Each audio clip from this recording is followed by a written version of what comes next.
田庄主，钱奎挨几下板子，死不了人的。只要他这回撑住了，日后我绝对不会亏待他。周大人，田庄主，你知道，那个姓陈的可是有点撑不住了。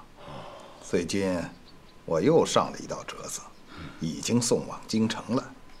再过几天，就有他好瞧的了。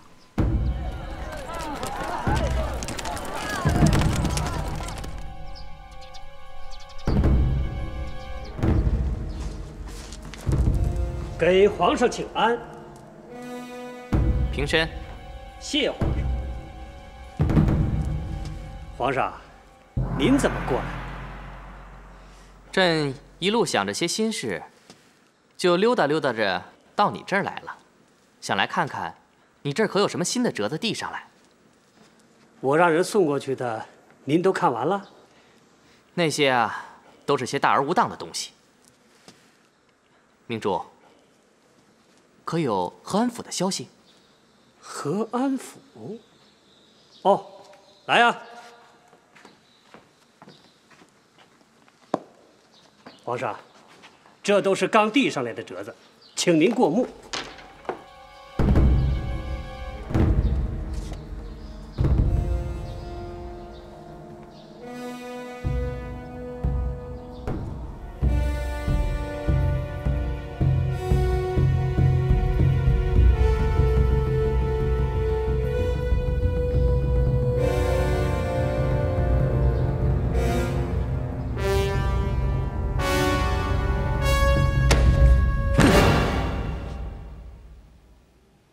外卿，你向朕举荐的这位陈信，怎么是个沉不住气的人？这刚一下去，先是把圣旨跟官印给丢了，紧接着又惹出这许多麻烦事来。回皇上，陈信办的这趟皇差，本来就是得罪人的事儿。他又是个较真的人，有折子弹劾他，也该在皇上的意料之中吧。可他丢了圣旨跟官印这事儿，可不在朕的意料之中。再说了，弹劾他的这些折子说的都是有鼻子有眼的事儿，你让朕怎么信他？皇上，依老臣看，这些折子恐怕是有人授意的。如果举不出几件令人信服的事儿，怎么取信于皇上呢？朕是怕他办案不知迂回，一味的刚直不阿，适得其反。皇上说的也正是微臣所担心的。老臣举荐他，也有试试他深浅之意。若是他能将此案办得圆满，日后岂不是又给皇上添了一个人手？外卿，朕明白你的苦心，可是下面这些官吏也有他们的难处，朕是怕陈信他太过苛刻了。这个皇上尽管放心，陈信或许是直了些，但他不是个钻牛角尖的人。如此最好。老爷，那陈公子一介书生，他能有多大劲儿啊？打了半天就擦破点皮儿。哪个没良心的打了老爷了？不是啊，平日里跟你们称兄道弟的，打起板子来一点都不留情面，简直是一群肥耳郎。燕燕不碍事的。姓陈的丢签发令，抄板子的还不是你们？就不知道装样子呀？爹不是传话来说不让你来的吗？我才听说你挨了板子，我偷着跑出来的。你们有没有良心呐？你们还真打呀？老爷平时对你们好不好？哎呀，行了行了行了，不是弟兄们打的，是那姓陈的自己轮着把他打的。对，嫂子不碍事的，老爷挨的板子有名头，是钦差大人亲自掌的刑，抵上皇上的御板子了。哎，你们这些狗才！老爷挨了板子，不知道心疼，还在这里说风凉话。不是老爷，您能不能替我们说句公道话？那您那打水上药，不都是我们忙前忙后的吗？哎，我说牛大，你就不能少说两句？我跟你嫂子说几句话，你外边待一会儿去。好。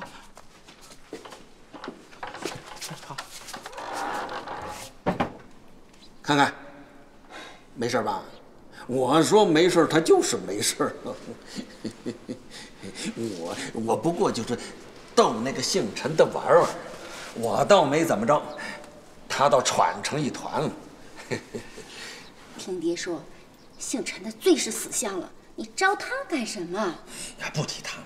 哎呀，你问过爹没有？周大人的折子可递上去了。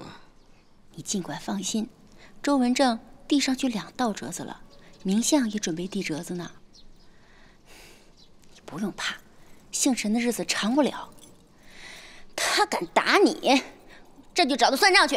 哼！你算了吧，燕燕，你身子这么沉，犯不着给他斗气。这是我们男人之间的事儿，你一个妇道人家替我出这个头，而让我钱奎丢尽面子。我不管，下回再打烂你的屁股，你别找我。哼，我就趴在这儿不动，随便他打，累死他，他也别想让我讨饶。哎，你们这是什么破店啊？是不是出老千啊？老子怎么光输不进呢？哎，小子说什么呢？赌得起就赌，赌不起啊，给我滚啊！老子今天没本了，明天再来捞。捞什么呀？捞！走！哟，你给我走！走！小兔子！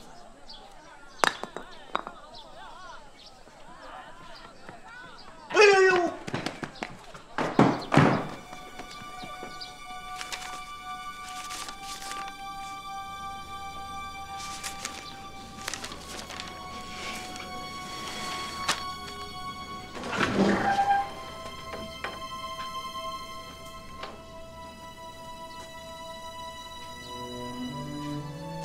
姐，还给我吧。你不是说这些银票你都还给陈公子了吗？这是别人送给我的，又不是送给他的，我干嘛要还给他？阿丑啊，我不是跟你说了吗？这些银子是要交给陈公子处理的，你倒好。那天晚上你说鬼打墙，就是为了返回来取这些银子的。姐，反正咱们已经逃出来了，那个小白脸想杀我，我干嘛要跟他讲义气？你知不知道，你拿了这些银子，那罪过就都要算在陈公子身上的。这银子是人家送给我的，又不是送给他的，干嘛算在他身上啊？你是打着钦差的名义收的银子，再怎么说，陈公子也脱不了干系。反正他也没娶你，你管他干什么？你，阿丑，你要是不把那些银子还回去，我就不认你这个弟弟了。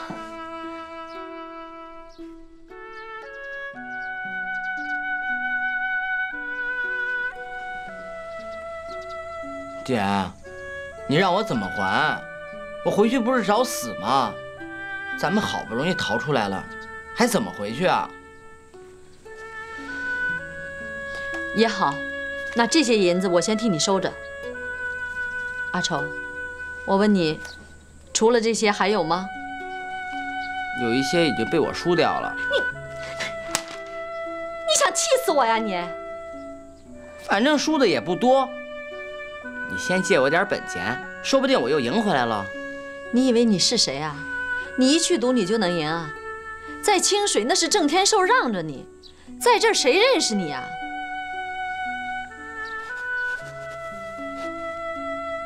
我倒没想到这一层。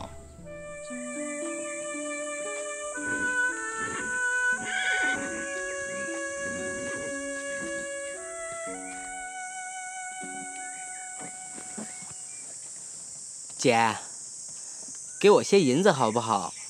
我身上1文钱都没有，万一走丢了，还不得饿死啊？阿丑啊，姐姐现在一点力气都没有，你只要不离开姐姐，你就不会走丢。你要想要银子，只管跟姐姐说。不过只一样，你买的东西，姐姐一定要查看，不许你乱花1文钱。姐，我不去赌还不行吗？你就给我些银子吧。不行。好，我去给你请郎中，找大夫给你看病，好不好？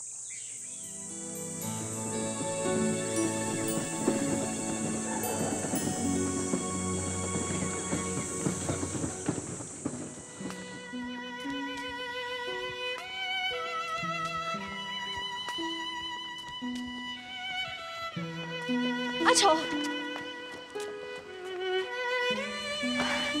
阿丑，你让姐下来吧，姐歇会儿就能走了。姐，我小的时候你不知道背了我多少回，我现在背你这么一会儿，又有什么呀？阿丑啊，让我下来吧。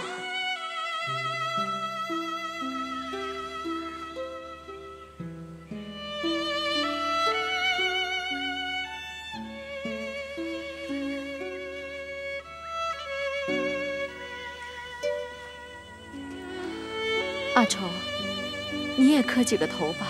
姐，没用的，我还是带你去看郎中吧。姐跟你说过多少回了，要向善信佛，你怎么就偏偏不信呢？姐，小时候我也信过，总盼着佛爷能够显灵，替咱们消灾解难，过上好日子。可我都长这么大了，也就是假扮钦差的时候得了些银子，求这些木头泥疙瘩有什么用啊？阿丑，不许乱跑！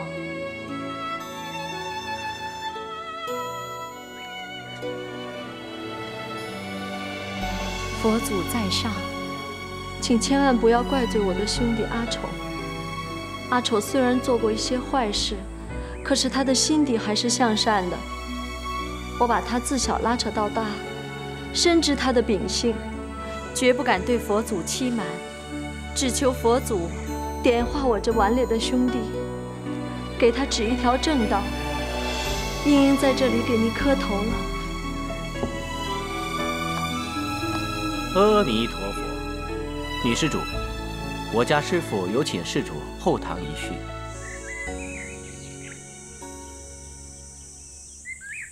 师父，女施主来了。阿弥陀佛。姐，阿弥陀佛，这位施主，请不要在殿内喧哗吵闹。我姐呢？这位施主，请不要着急，我家师父正给小姐看病呢，请随我来。老衲认识一个人，他或许能帮女施主。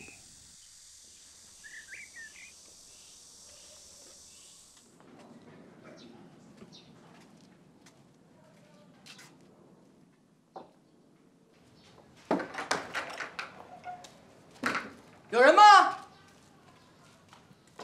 有人吗？掌柜的。哎，二位，住店吗？哦，掌柜的，我想请问这里有没有一位姓戴的郎中？是谁找我啊？哎呦，二爷回来了，水我给您烧好了，房子我也给您拾掇出来了。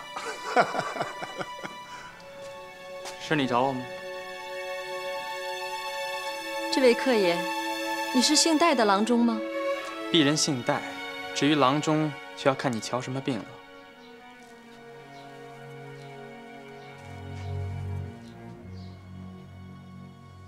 你要真是个郎中，就先给我姐号号脉。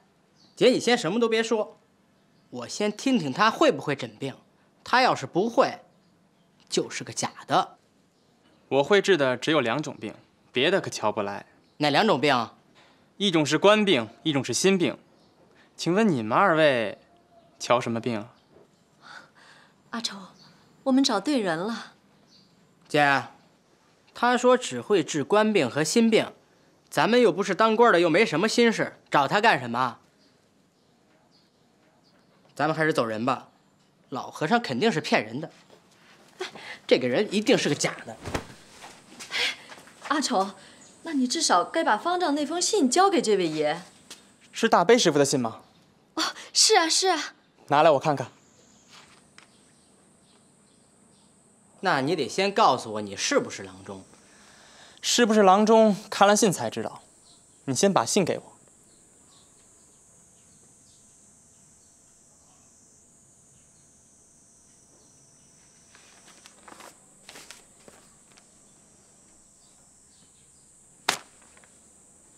哎哎看信就走啊？信我一会儿会看的。如果你要真想治病的话，就在这儿等一等；如果只是想来消遣鄙人的话，就请上路吧。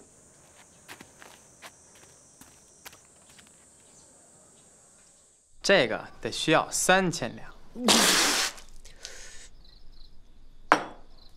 什么？3000两银子？什么药这么贵？要老子3000两银子？小兄弟，我这可是明码实价。你要不信的话，明日只管去药房问。你姐姐的病是积了好些年了，要想去根儿，没这几味贵重的药，恐怕是治不了。那药方子是老和尚给你开的吧？不错，方子是老和尚开的，不过这病还得我来治，你自己拿好主意吧。不过我得实话告诉你，你明天即便是去了药房，也不过是问个价钱，因为那儿根本就没有。那老和尚让你找着我，就是因为他知道我家有祖传的这些好东西。你要是不信就算了。你的药也太贵了吧！上回我给我姐瞧病，请了4、5个郎中，买了差不多1车的药材，也不过就是花了40、50两银子。你一张口就是3000两，你想打劫呀？你要是嫌贵，我看就算了吧。这点好东西我自个儿还想留着呢。不过你说说你，花40、50两银子买一大车的药材，我问你，你姐姐的病治好了吗？治好了还来找你啊？对呀，一分钱一分货。我既然答应了你，就定能药到病除。好吧，3000两就3000两，老子只当是遭了劫了。且慢，我这说的还只是药引子，正宗的这个方子上的药，要是抓全了，至少还得这个数。还要2000两？什么2000两？没有2万两银子，你这副药是抓不全的。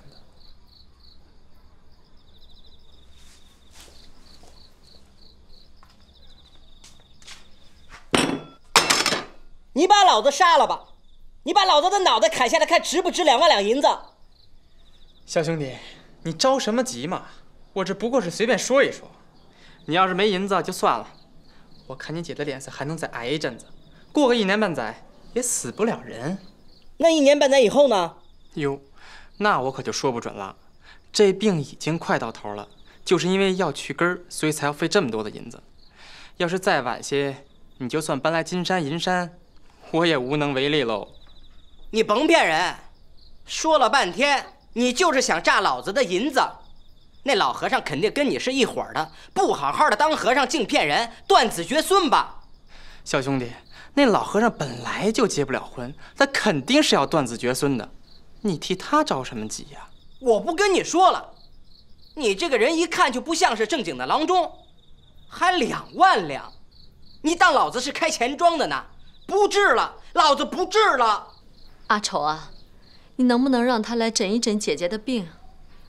姐姐病了也不是1天2天了，久病成医，他说的对不对？姐姐大致也能听得出来。你就别费那个神了，他肯定是假的。阿丑，你是要银子还是要姐姐？要是真能治好你的病，我把银子全给他都没关系。可他明摆着就是讹人啊！讹不讹人？让他来瞧瞧姐姐的病，有什么要紧？咱住都住下了，就那么几步路，你怕什么？反正银子在你怀里，你不想掏，谁也不能强迫你。那好，我去看一看。他要是睡着了，咱就算了啊。睡了你也得把他给我叫来。那老和尚是不会骗咱们的，何况他是出家之人。你要是听姐姐的话，就赶紧把他给我叫来。好吧。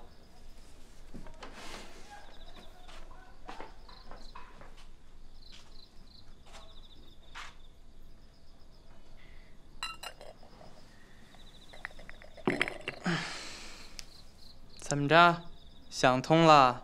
没你这么开价的，一张口就是2万两银子。你要没想好，你回来干嘛？是我姐让你过去的。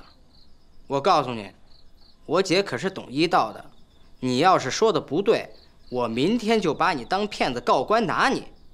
你要是假郎中，最好还是别过去。哎，咱们可说好了，你要是说的不准，我连夜就去告官，明天就把你当骗子绑走。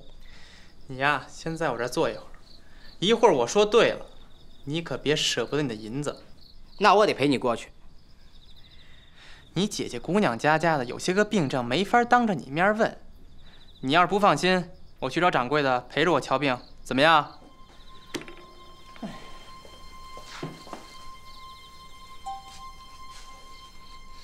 饿了，桌上有吃的。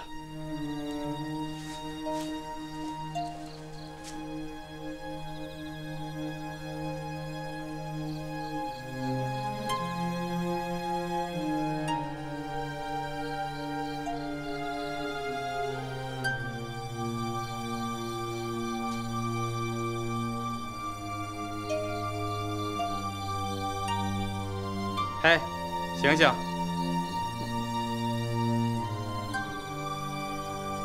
去，回去问你姐姐。我说的话，只怕你也不愿意听。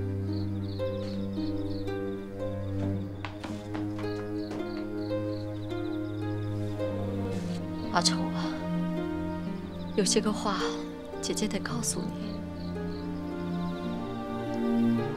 你要是心疼姐姐，就只管听那二爷的。你要是心疼你那些银子，就把姐姐留在这儿，带着那些银子，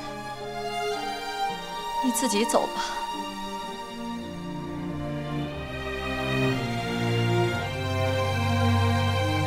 姐，只要他能治好你的病，就算是他把我的耳朵割下来给你当药引子都行。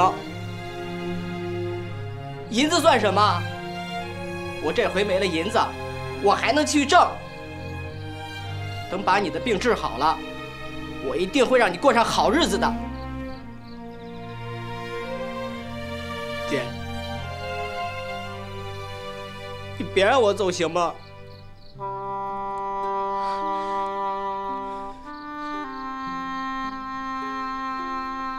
不走，不走，阿丑。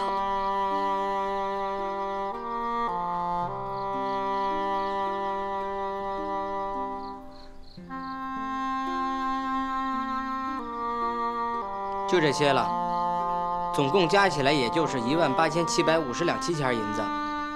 余下的我看你也挺阔气的，你就先替我垫上，日后我挣了银子再还给你。小兄弟，你哭了？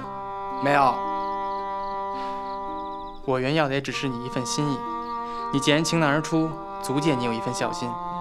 你姐姐的病包在我身上。怎么着，还想在这儿过夜啊？当然了，我这么些银子放在你这儿，万一你是个骗子，夜里跑了怎么办？那你想怎么样？今天我要和你一起绑着睡。我跟生人可睡不惯。什么惯不惯的？只要你不把我姐的病治好，就别想从我眼皮子底下溜走。你要是跑了，我上哪儿找你去啊？阿丑，这信是大悲师傅让你带给我的，就算我跑了，那大悲师傅能跑吗？那可说不准。你要是和那个老和尚一起合伙骗我呢？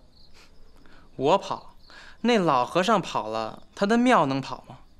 那大悲师傅在普济寺做了几十年的方丈，他又怎么能为这点银子跑了呢？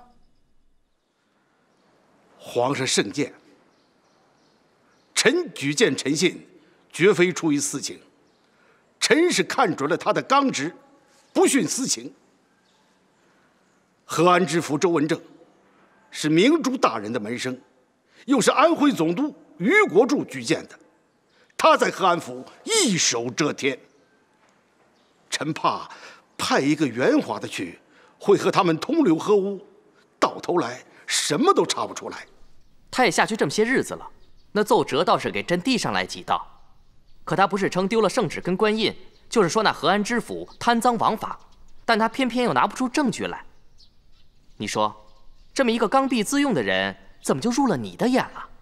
难道下面的那些官吏真的都像他说的一样，全都是贪官污吏啊？皇上，臣不知详情，无从判断。不过臣对陈信还算了解，陈信好名，一心想做征臣能力，办事简单了些。哎，只是简单了吗？朕看他就是一味的沽名钓誉。皇上下次断言，似乎早点了吧？何不再等等？不能只听一面之词啊！魏老，你是朕最信得过的人，你举荐的人，朕也并不怀疑，只是朕急于想知道清水县一案的真相。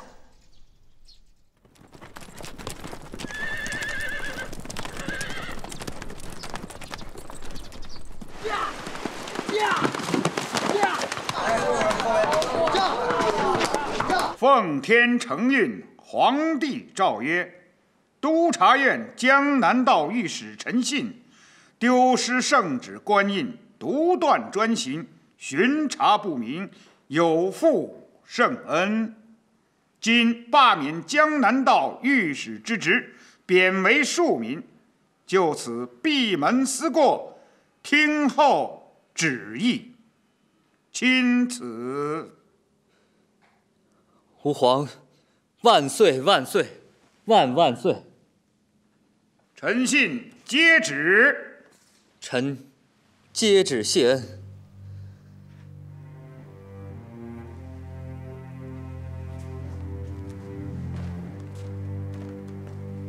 好，下去吧。请。我问你，你是否觉得这事有些突然呢？我已有所预料，只是没想到来得这么快。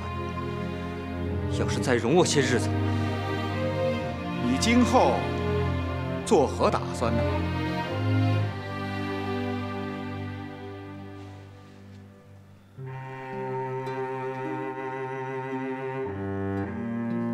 大人，我陈信12岁进学，是当年县试第1名秀才。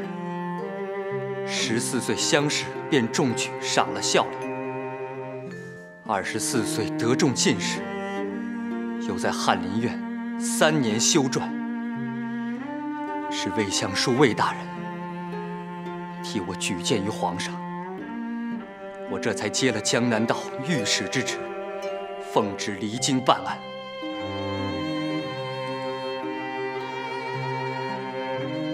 我一腔热血，满心抱负，实是想替皇上做几件漂漂亮亮的事情，却不料处处碰壁，毫无作为。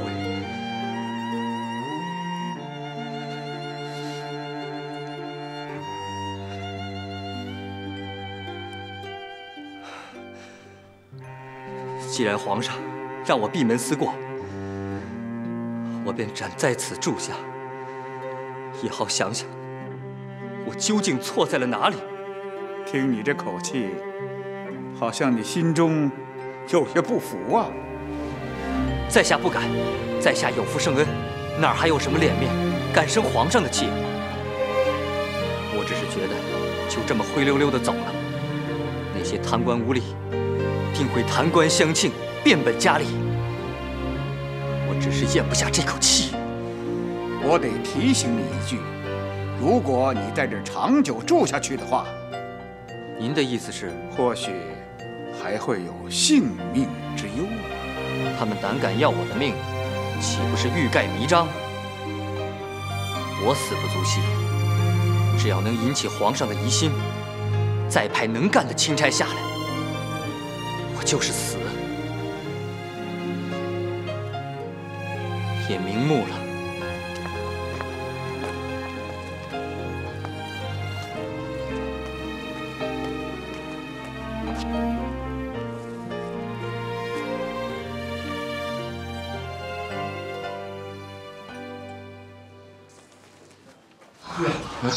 哎呦，钱大人呐！哎，周大人，郑大人，爹，又见到诸位了，两世为人，两世为人呐！哎呀，钱大人，你可是受苦了。钱大人，您受罪了。坤儿，今天你是主客，想吃什么，想喝什么，你做主。不，敢做，稍等，别，有周大人在，有郑大人在，有我爹在，哪有我做主做的份儿啊？钱大人呐，啊，今天你可是主角啊！你说。这么多天你在狱中受了那么多的苦啊！我们几个呀，今天一定要敬酒为你来压压惊啊！别，我不能做。哎呀，怎么了？二位大人，在牢子里头，陈信他没少折腾我，我腚上那个胳膊他还没掉光呢。哎呀，来人呐，哥，哎呀，赶紧换把椅子。来，坐这。我蹲在这儿。哎呀，你靠边坐，爹，您别管我，我就这么蹲着。哎，诸位大人，还有爹，你们老这么站着，我也不敢坐呀，又都不是外人，快请坐，请坐。恭敬不如从命。我不过就是替二位大人扛了点事儿。平日里大人如此的照应我感谢还来不及呢。请坐。好，坐。哎，你这么坐的多难受呀！哎呀，正七啊，倒酒。哎，来了。哎呀，二位大人，我这几天有点火大，吃不得这油腻的东西，能不能给我来点粥喝呀？传我的话，给钱大人上燕窝粥，已经炖好了，马上就上。哎呀，钱大人，那个姓陈的小子简直是盛气凌人，没把我们放在眼里呀。我一直想保着你，护着你，可是他是钦差呀，说一不二，全然不给我一点面子。这才让你在牢子里呀受了那么多的委屈。周大人、郑大人，爹，我在牢子里头没让那姓陈的占了便宜，不怕大人们您笑话。要说吃苦吧，也就是挨了顿板子，除了顿板子，我在牢子里那是好吃好喝，全当养膘了。不信，大人们您看看，我这都有双下巴了，胖了没？胖了吧？来。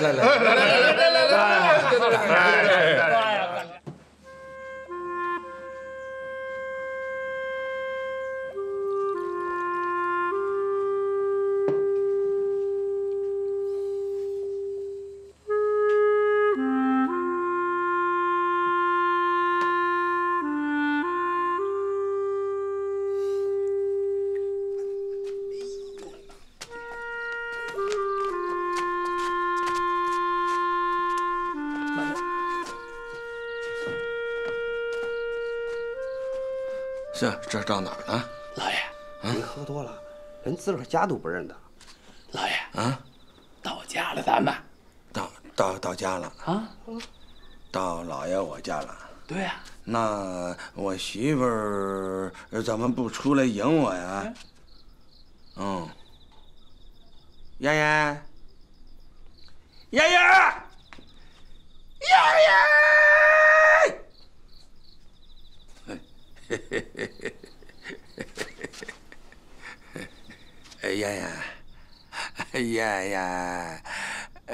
说话呀，说话。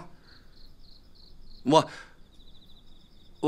今儿周文正、郑天寿都给我敬酒了，还叫我哥呢。我今儿可给燕燕长脸了，长这么大个脸。你我脸走。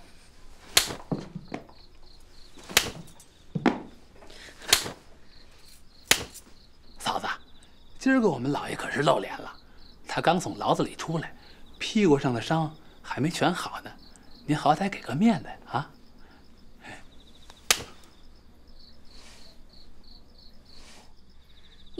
了你不先招架，你跑去和那些不三不四的人喝什么酒啊？是爹让去的，你敢不听爹的话？你有本事去抽那个老东西的脸去！哎呀，打得好！你还嘴硬！你知道这些天我等你等的有多苦啊？你不回来先跟我说一声，你跑外头喝那么多猫尿，你给我起来！起来！坐下。哎，坐下就坐下。你敢打我，爷爷？周文正都不敢打我，你敢？钦差也就打我个屁股，我家田爷才能打我的脸。你打，这些日子我早就想挨两下子了。当着人的面你不好意思，趁这会儿没人，你打吧。怎么没人啊？家里狗仨才不是人啊！啊！滚得远远的，滚！你们嫂子要疼我呢，滚出去，出去！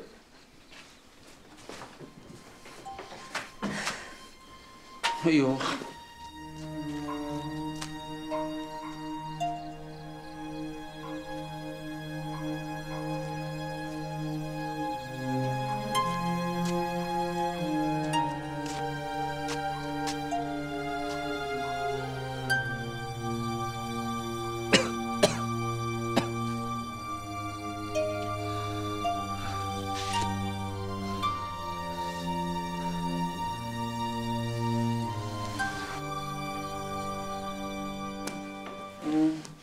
你推我干什么呀？哎呦，让你喝！你，人家给你几句好话，你就当高帽子戴呀？啊！哎呀，哼！打得好，打！给我起来！起来！我几天不收拾你，你就不舒坦是不是？是，想死我了。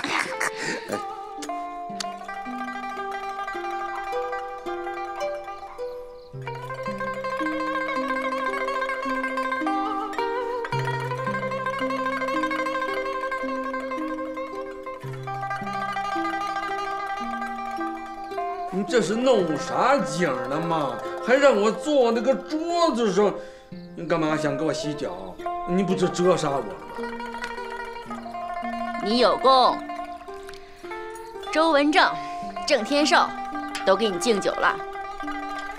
我这个做媳妇儿的，不得伺候伺候男人？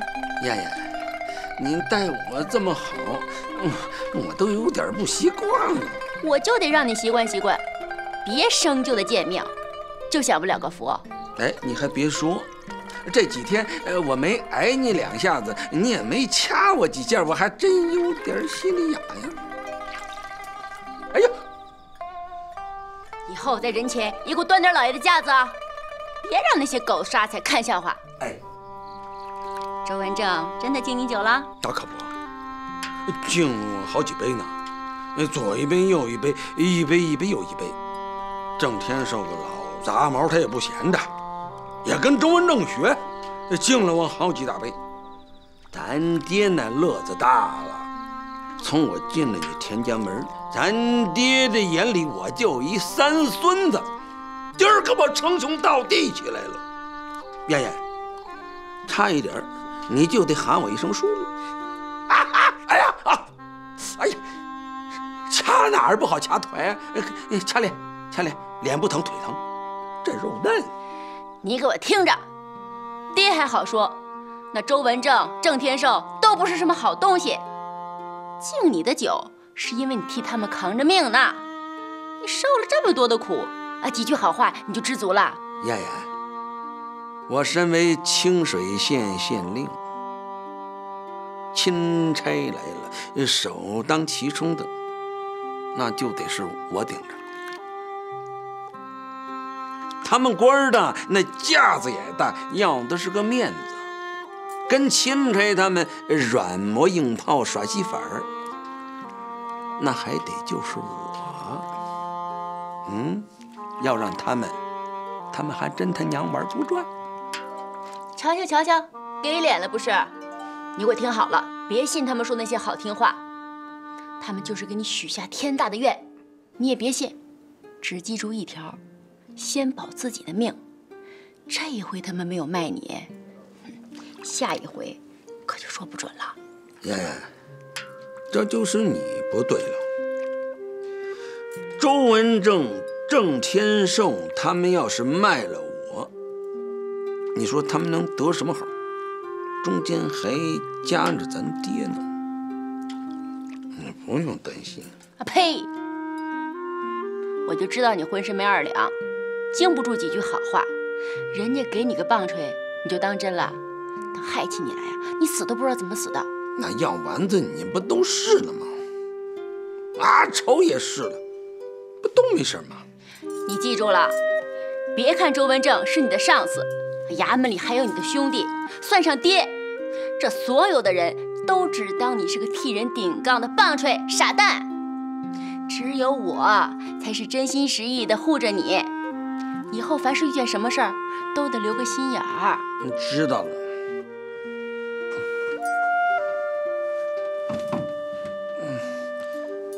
我听你的就是了。我知道你疼我。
这是，玉姑娘，你以后别再管我哥叫大人了。我哥已经被罢了官了。